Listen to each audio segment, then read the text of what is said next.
Il faut toujours qu'un costume raconte quelque chose, voilà. Au fond, assortir une chemise, un pantalon, ça tout le monde sait le faire. Le gros danger des costumes de cinéma, c'est qu'on voit le costume avant le comédien. Depuis l'Auberge espagnole, Anne Schott habille les personnages de Cédric Klapisch. Figure incontournable du cinéma français, on lui doit aussi les costumes de la série 10%, mais aussi du Prénom, Prête-moi ta main ou encore La famille Bélier. Comment est-elle devenue costumière de cinéma? Comment a-t-elle croisé la route de Cédric Klapisch? Et comment habille-t-elle avec autant de justesse ses personnages au fil des ans?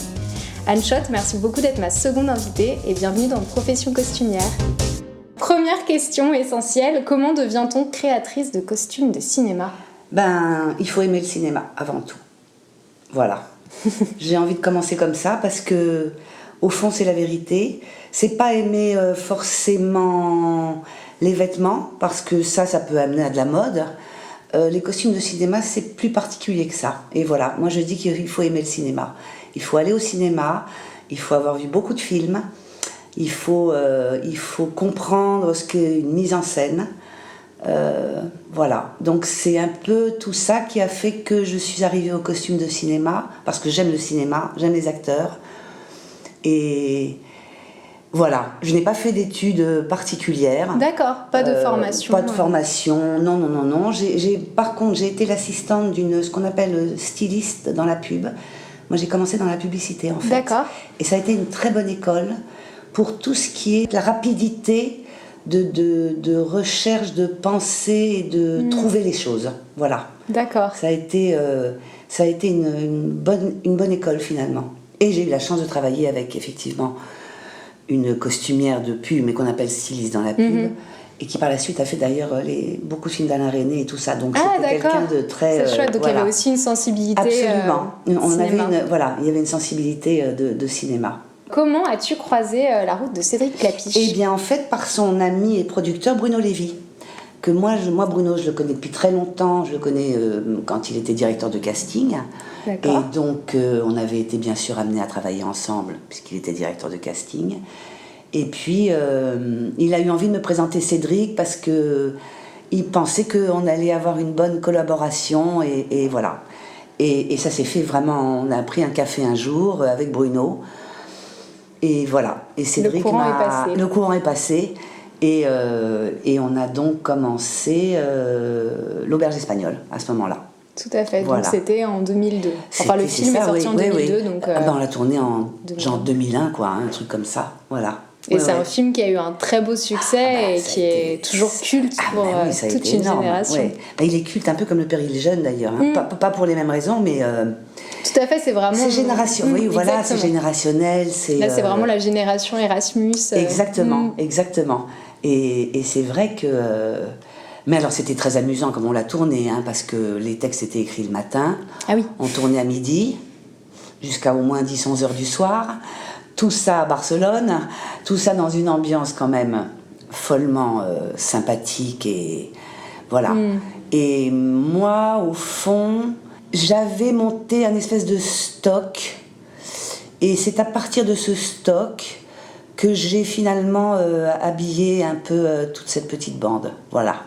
Ça s'est fait un peu dans cet ordre. Voilà. Tu avais déjà rassemblé. Oui. Oui, parce que c'est un film choral, donc j'imagine qu'il y a travaillé avec des pays différents. Donc ça, c'était important aussi. Alors évidemment, le personnage de Romain Duris, c'était très important parce que voilà, il fallait en faire un étudiant qui soit ni branché, ni... Bon, alors là, après, voilà, j'ai puisé un peu dans mon imagination et dans la rue, comme on dit. Oui, c'est ça, beaucoup d'observations aussi. Beaucoup. Oui, pour éviter, j'imagine que c'est peut-être une tentation à laquelle il faut résister, justement, tu parlais de brancher, de faire de ce personnage qui n'est pas branché et de vouloir l'habiller trop bien. Voilà, c'est toujours, de toute façon, c'est le danger... C'est le danger, à moins que ce soit demandé. Ça, c'est autre chose. Si c'est demandé, si on doit être dans un truc très fashion, bien sûr qu'on y va. Mais c'est toujours pareil, c'est une demande du metteur en scène. Oui. En fait, moi, je ne fais que réaliser ce qu'il a en tête.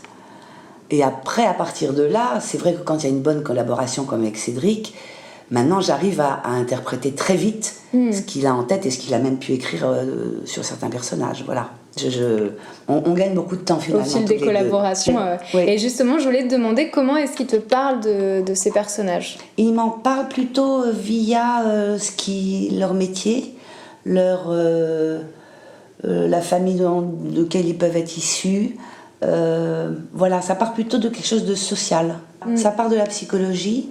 Moi, après, il y a une chose qui est très importante pour que je comprenne dans quoi on navigue, c'est dans quel décor ils évoluent. Et quand je dis décor, c'est les lieux. Un appartement ancien, un HLM, il vient de la province, elle est parisienne, c'était le cas de 2 mois par exemple. Oui. Mais alors, voilà, ça c'est très important. Ça, c'est des questions que je pose tout de suite parce que, au fond, à sortir une chemise, un pantalon, ça tout le monde sait le faire. Ça, c'est pas. Ça ne demande pas. Bon, après, bien sûr qu'il faut avoir du goût. Voilà. Oui. Mais c'est plus une vision de. En fait, l'habit fait le moine, tout simplement.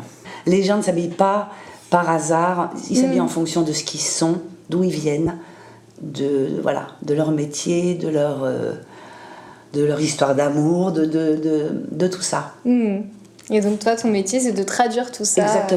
Exactement. Avec les vêtements. Voilà. Alors justement, pour creuser un peu sur Cédric Klapisch, donc tu le disais, tu as commencé à travailler avec lui au début des années 2000 avec l'Auberge espagnole, jusqu'à là cette année 2 mois qui est sortie tout récemment. Et vraiment dans le cinéma de Cédric Klapisch, c'est vraiment cette idée de filmer plutôt des jeunes adultes et qui sont très ancrés dans leur société. Et du coup voilà, on a commencé à en parler, mais je voulais te demander comment, du coup dans votre collaboration, toi aussi tu es dans cette recherche de justesse et peut-être parler aussi de comment tu vas chercher les vêtements, justement. Oui, alors c'est toujours pareil. La justesse, bien sûr, mais la réalité de la vie n'est pas toujours bonne à faire.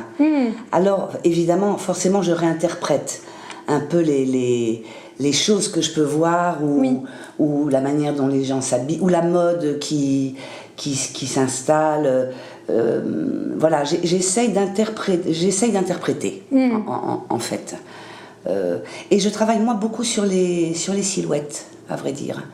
D'accord, c'est-à-dire... je pars par exemple, mon inspiration elle part, je dis ça parce que je m'en rends compte de plus en plus, elle part de ce que j'appelle le vêtement extérieur. Le vêtement extérieur, c'est-à-dire il ou elle porte un manteau, un blouson, un kawaii, une doudoune. C'est quoi c'est un costume, une robe. Mais c'est le vêtement extérieur qui m'amène à ce que je peux après mettre en dessous. D'accord, à creuser ensuite. C'est intéressant. Tu commences par la couche. Je commence par la couche extérieure. Et c'est ça qui me fait la base, l'intérieur. Comme les poupées russes un peu. Exactement. Voilà. Exactement. Pas un hasard. Et c'est vrai. Et à chaque fois, je me rends compte que. Et là, pour le dernier film de Cédric, 2 mois, on est vraiment parti. Je suis vraiment. Enfin, on est. Ça, après, Cédric ne le sait pas forcément que je pars du vêtement extérieur. Ça, c'est ma petite sauce. Mais c'est vrai que le kawaii de François, je suis partie de là. Et le manteau tout à fait banal de Anna, je suis partie... Voilà. C'est intéressant comme démarche. Et puis parce que c'était une histoire de silhouette. Je trouvais intéressant que lui soit avec quelque chose de plutôt court et elle, quelque chose de couvrant. Voilà. C'était intéressant, je trouvais... Et je me rends compte que c'est pour tous les films pareil.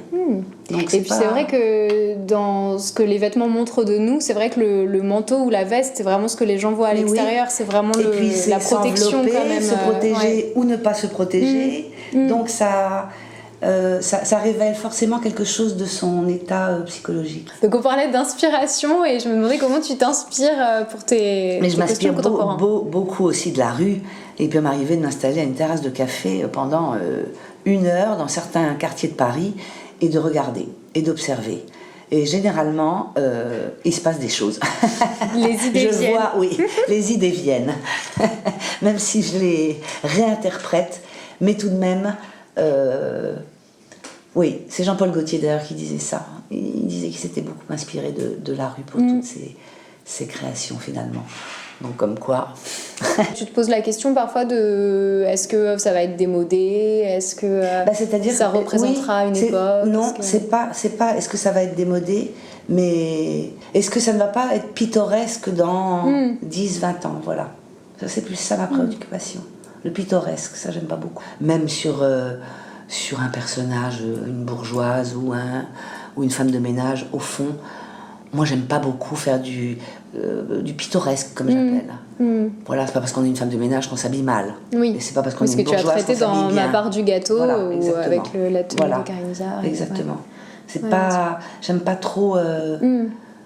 Oui, des dans le caricatures. stéréotype. Non. Ouais. Par contre, après, il y a des choses, c'est vrai, mais des choses plus pratiques selon ta fonction sociale. Tu vas t'habiller quand même en fonction de ta fonction sociale. Mais bon, voilà. Oui, à partir de ça, on a quand même une marge de... Il y a quand même une marge de manœuvre. Hein, voilà. C'est sûr. Non, mais ce qui est chouette, c'est qu'aujourd'hui, quand on revoit, je trouve, par exemple, l'auberge espagnole ou les poupées russes, c'est chouette parce qu'on retrouve vraiment une manière de s'habiller, mais sans que ce soit pittoresque, en effet. Sans que ce soit pittoresque, il me semble. Hein. Avec même des tenues qui sont revenues depuis. Voilà, finalement, je me dis... Ça va. Et après, une fois que le film se met à tourner, que les costumes sont prêts, toi, est-ce que tu viens sur alors, le moi, tournage? Alors, ça, c'est spécifiquement avec Cédric. Lui, il aime bien que je sois là, que je suive le tournage. D'abord, pour une simple et bonne raison, c'est que souvent, le casting arrive au fur et à mesure. En tout cas, ce qu'on appelle les petits rôles. Oui. Il y a beaucoup de choses qui peuvent changer avec Cédric. Voilà, des lieux, des situations, des choses qui se rajoutent. Du coup, en fait, je fais une préparation moins longue que pour certains films, mais par contre, je continue de préparer pendant qu'ils tournent. Et je suis là, évidemment, tous les matins pour démarrer des nouveaux costumes, voilà, parce qu'on n'a jamais le temps de tout montrer. Oui, donc il y a aussi des découvertes. Des découvertes aussi, et que quelquefois je suis amenée à montrer des choses à Cédric alors qu'il tourne, mais j'anticipe un petit peu à une semaine ou quelques jours avant une scène plutôt importante, et voilà. Et il y a des changements parfois où une tenue était prévue et puis le jour où... Ah oui. Où tu changes aussi toi-même d'avis. Ouais. Moi je change d'avis souvent, oui. Parce que tout d'un coup on se trouve dans un décor, tout d'un coup il y a quelqu'un où il y a d'autres petits rôles, les couleurs, tout ça. Et des mariages des mariages qui collent pas. Et ça, on ne peut pas toujours savoir en amont, ces choses-là. C'est quand même... Enfin, moi, comme je dis toujours aussi, un film, ça se fabrique. Et ça se fabrique à partir du moment où on tourne. Et même pour un metteur en scène, au fond. Oui. On a beau faire des storyboards, de se caler, on arrive à se caler sur les grandes lignes.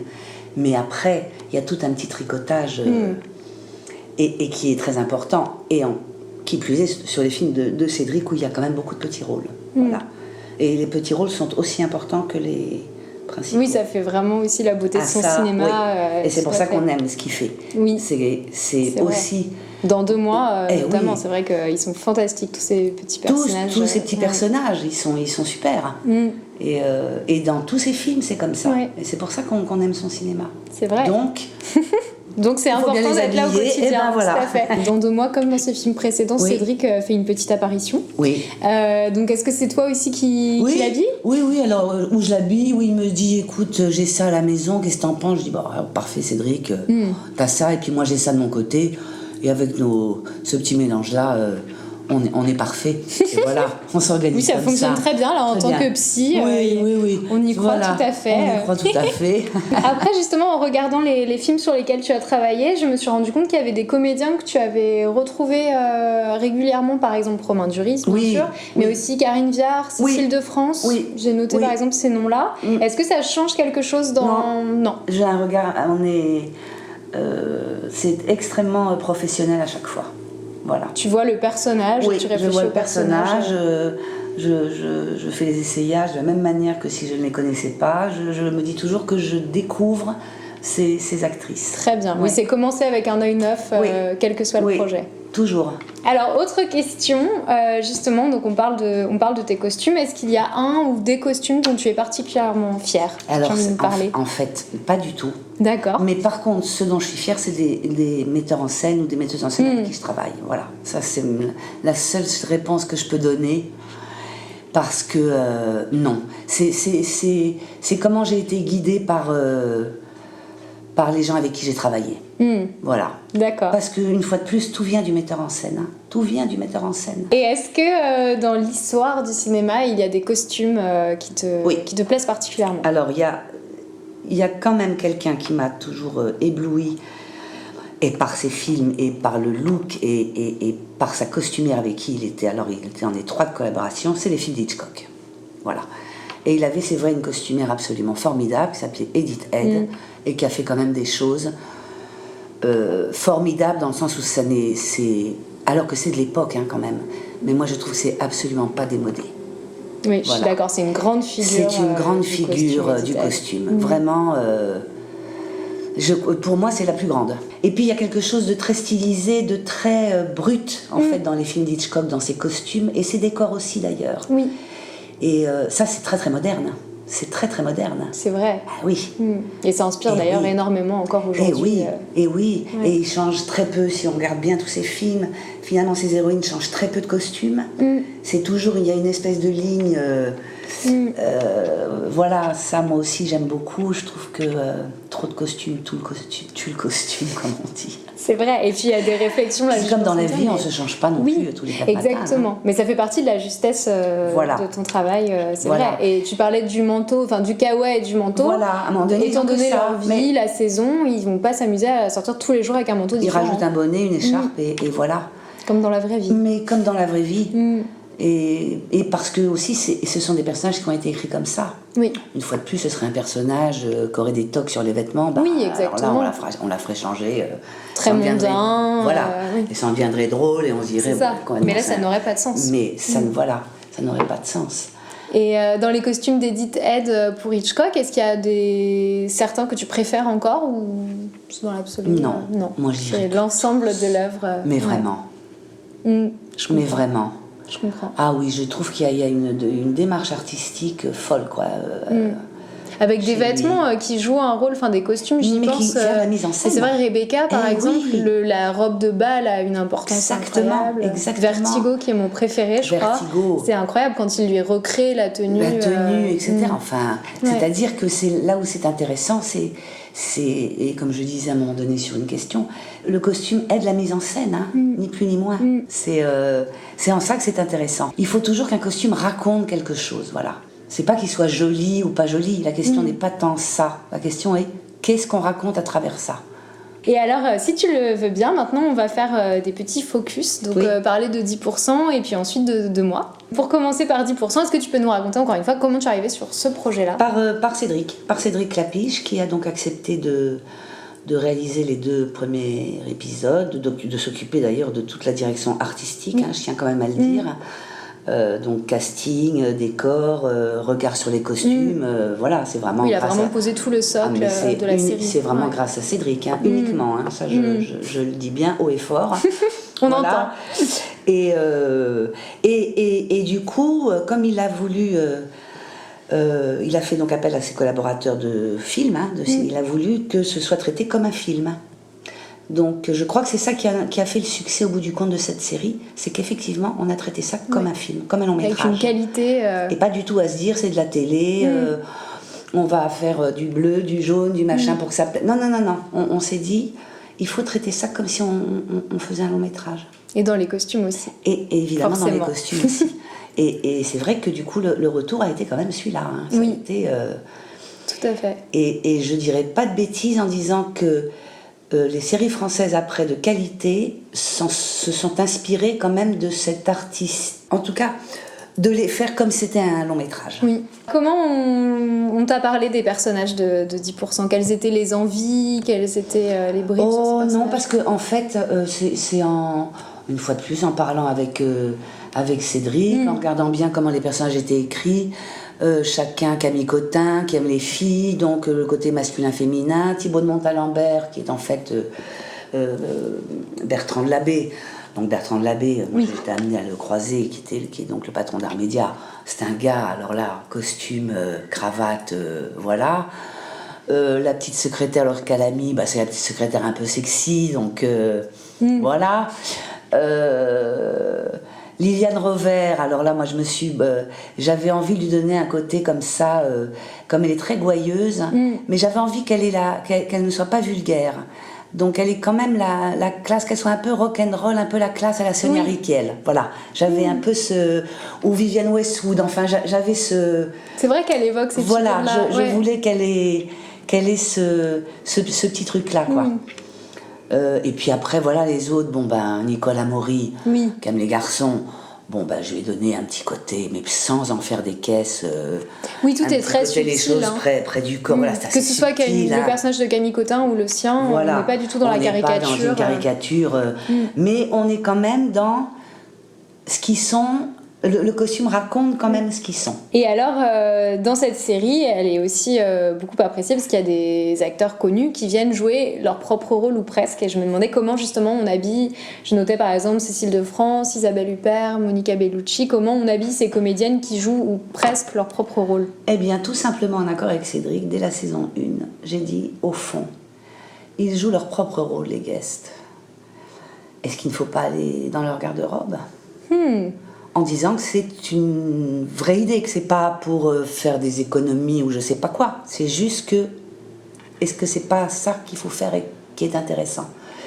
Et Cédric m'a dit, banco. C'est génial. Oui, et en fait, mis à part sur des guests, si tout d'un coup dans la série, dans l'épisode, ils sont amenés à faire un tournage de film comme Huppert par exemple, le truc d'époque ou les Américains, ça c'est mon intervention bien sûr. Mais pour ce qui est du quotidien, les rendez-vous à l'agence. Les rendez-vous à l'agence, tout ça, j'ai vraiment pris dans leur garde-robe.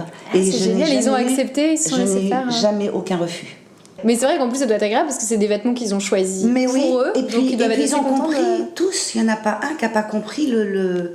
Bah oui, évidemment, c'est vrai que je joue moi, donc oui, j'ai tout ce qu'il faut en fait, et voilà. Donc à chaque fois, j'ai été chez eux, j'ai regardé dans la garde-robe, et en accord avec eux, voilà. Ah oui, donc là on est dans un réalisme absolu. Mais oui, parce qu'à un moment donné, à moins que si quelqu'un avait eu des réticents, j'aurais fait... Bien sûr. En fonction de ce qu'on... En imaginant, ce qu'on voit. Voilà. Mais c'est vrai que... Et puis il faut savoir que les guests, ils tournent pas beaucoup, hein. Ils tournent pas longtemps, c'est 2-3 jours maximum, hein. C'est pas... Et comme c'est des gens quand même connus et pris, du coup ils ont très peu de temps. Donc ils sont assez contents ça finalement. Ça évite les essayages. Les essayages, le machin, voilà. Donc au fond... c'est chouette, c'est une super anecdote. Oui, ben oui. Et toi, c'est incroyable parce que du coup, tu as dû voir les garde-robes des plus grandes actrices. Ah oui. Ça, c'est quelque chose. Hein. Mais ça, je peux rien dire. Non, j'imagine. Voilà. Mais je peux rien dire, mais... C'est une belle expérience de voir tout ça. C'est un monde merveilleux. Oui, et ça doit te donner aussi d'ailleurs des idées. Ben oui, parce qu'au fond, voilà, même si je les connais quand même, les connus, les pas connus, voilà, je sais, mais c'est quand même toujours c'est très amusant. J'imagine. Donc maintenant, on peut parler de 2 mois, si tu es d'accord. Donc pareil, est-ce que tu peux nous raconter un peu comment Cédric t'a parlé du projet, à quel moment il a commencé à t'en parler? Le plus important pour lui, effectivement, c'était d'être dans quelque chose d'assez banal. Il voulait vraiment que ce soit 2 personnages, au fond, qu'on ne remarque pas ce qu'ils portent. Cela dit, c'est l'exercice le plus difficile, hein, et c'est celui que j'adore faire. Parce que le gros danger des costumes de cinéma, c'est qu'on voit le costume avant le comédien. Et ça, quelquefois, ça arrive. Et ça, c'est pas bien. Donc là, on a poussé le truc encore plus... voilà, Cédric avait vraiment cette envie-là de neutralité. Voilà. Donc, du coup, j'ai dit à Cédric, écoute, la neutralité, très bien. Mais ce qu'on va faire aussi, c'est qu'on va faire très peu de changements de costume. On va essayer de rester quand même sur les mêmes pièces pour en tout cas nos 2 personnages principaux. Et on effectuera une petite évolution sur la fin. Voilà. Oui, à laquelle j'ai été sensible. Mais c'est vrai que c'est très intéressant quand on regarde ce point-là, parce que c'est vrai que c'est tout un travail sur les couleurs neutres, en fait. Absolument. Ouais. Et l'absence d'imprimé, tu parlais d'imprimé. Des couleurs neutres, des gros pulls, voilà. Oui, s'envelopper, se protéger. Et ne pas se faire remarquer. Exactement, exactement. Et puis surtout, dans un état comme ça de mini-dépression, hein, tout de même, il fallait vraiment en tout cas qu'elle ne soit pas du tout coquette. Voilà. Voilà, ça c'était très important. Et c'est pas toujours facile avec une Anna Girardot qui est quand même ravissante. C'est vrai. Mais qui a joué le jeu en plus. Elle a joué le jeu, elle a très bien compris. Et au fond, je pense que c'est réussi. Voilà, il fallait vraiment pas qu'elle soit ni coquette, ni branche. Fallait qu'elle s'oublie, qu'elle oublie ce qu'elle était, sa féminité, tout ça, quoi, voilà. Et c'est très bien raconté, et donc pour ceux qui ont vu le film, sinon il ne faut pas écouter ce moment, mais c'est vrai que c'est très joli parce que à la fin du film, quand il commence à aller mieux, les couleurs et les imprimés, notamment pour elle, arrivent. C'est clair. Voilà. Et c'est très joli, elle a cette chemise avec le fameux petit chemisier qui m'a beaucoup touchée, avec les fleurs. Voilà. Et alors par contre, il y a un personnage qui porte beaucoup d'imprimés et qui a des tenues assez flamboyantes, c'est Camille Cotin, qu'on retrouve de 10%, mais qui là joue une psy. Mais oui, qui joue une psy, et c'est surtout qu'alors là, pour le coup, Camille, je l'ai traitée, Camille Cotin, je l'ai beaucoup traitée en fonction du décor. C'est-à-dire que quand j'ai vu les maquettes du décor, et ce que donc Cédric voulait en collaboration avec sa chef déco, là je me suis dit, il faut que je navigue pour la psychanalyse dans quelque chose un peu 7e arrondissement, un peu cool, mais en même temps chic, et des couleurs qui pour le coup marchent avec le décor. Oui, parce que pour ceux qui n'ont pas vu le film, c'est ça. Voilà. C'est très joli, et c'est des imprimés, les murs c'est des mélanges de fleurs, de tissus, c'est très fort. Voilà, le décor est fort, donc moi il fallait vraiment que je me colle. Et ça c'est un exercice intéressant à faire aussi. Oui, c'est chouette parce qu'en plus je me suis dit que les costumes de ce personnage sont très à côté. Exactement. Et ça a dû être chouette aussi à travailler. Oui. Avec un côté un peu années 70. Voilà, exactement. Et en effet très chic, très 7e. Quand même chic, quoi, voilà, très 7e, quoi. Non, parce qu'en plus j'avais pas envie d'en faire juste le petit chemisier, le machin. Non, il fallait quand même que ça ait plus de... Voilà, oui, de cachet. Plus de cachet. Et ça fonctionne bien aussi en opposition, bien sûr, avec l'autre psy, François Berland, qui a un décor moins drôle, beaucoup moins drôle. Et lui, alors, clinique. Et un costume assorti. Exactement. Et plutôt du ton sur ton, voilà, parce que ça c'est une chose que j'aime bien faire aussi. Voilà, le ton sur ton, ça peut être vachement intéressant. Dernière question, est-ce qu'il y a un type de projet sur lequel tu aimerais particulièrement travailler ? Oh là là, c'est affreux, hein, parce que je n'arrive pas du tout à répondre à cette question. Non, moi tout me plaît à faire, tout dépend de qui le fait. Voilà. C'est encore une fois le réalisateur ou la réalisatrice mais c'est que ça, moi. Ouais. Moi, ma décision, elle ne se fait qu'en fonction de ça. Et évidemment, après, le casting aussi, c'est important. Voilà. Après, moi, je fais de plus en plus de théâtre. Ça me plaît beaucoup. C'est un exercice qui est complètement différent, mais qui est vachement intéressant artistiquement. Tu as commencé... Là, j'ai fait quelques pièces avec Martial Di Fonzobo. Et puis, j'ai fait une pièce dans le privé qui s'appelait Ramsès II. Une pièce qui s'appelait Croque-Monsieur aussi, mise en scène par Thierry Cliffat avec Fanny Ardant, qui était là plutôt de l'époque. Ah, je me sens avec une musique d'Alex Bopin. Exactement, voilà. Et là, je me suis beaucoup amusée à faire ça. C'était très chouette. Et là, je viens de faire les costumes d'une pièce d'après le film 7 ans de réflexion. Et j'aime bien faire du théâtre aussi. J'aime bien, je trouve que c'est... Alors, est-ce que tu peux nous parler un peu justement de la démarche, comment ça se travaille par rapport à un film ? Alors, ça se travaille pas pareil. Ça se travaille vraiment en fonction de la scène. Il faut penser que les acteurs sont en pied. On ne peut pas tricher. Il n'y a rien qui se triche. Il n'y a pas les couleurs, la lumière, je sais pas quoi, les cadres. Le spectateur sera face à ton costume. Voilà. Et du coup, il ne faut pas hésiter à quelquefois pousser le costume. Contrairement au cinéma où moi j'aurais tendance à repartir en arrière pour que ça se voit pas trop non plus, que ça raconte quelque chose, mais pas plus que ça. Au théâtre, il faut pousser le curseur, oui. Et alors, cette temps de réflexion, justement... voilà. Comment tu fais par rapport au film ? Est-ce que tu t'en inspires ? Oui, j'ai quand même revu le film. Alors, je ne m'en suis pas inspirée parce que d'abord, c'est pas Marilyn Monroe qu'on a. Et ça, c'était une très bonne idée du metteur en scène. Il a pris une jeune actrice qui s'appelle Alice Dufour, qui est formidable d'ailleurs, mais qui est brune, qui n'a rien à voir avec Marilyn. Oui, donc là déjà on met un pas de côté. Donc déjà on met, voilà, et il en a fait une fille beaucoup plus, un personnage beaucoup plus candide que sexué comme l'était Marilyn, de manière générale, voilà.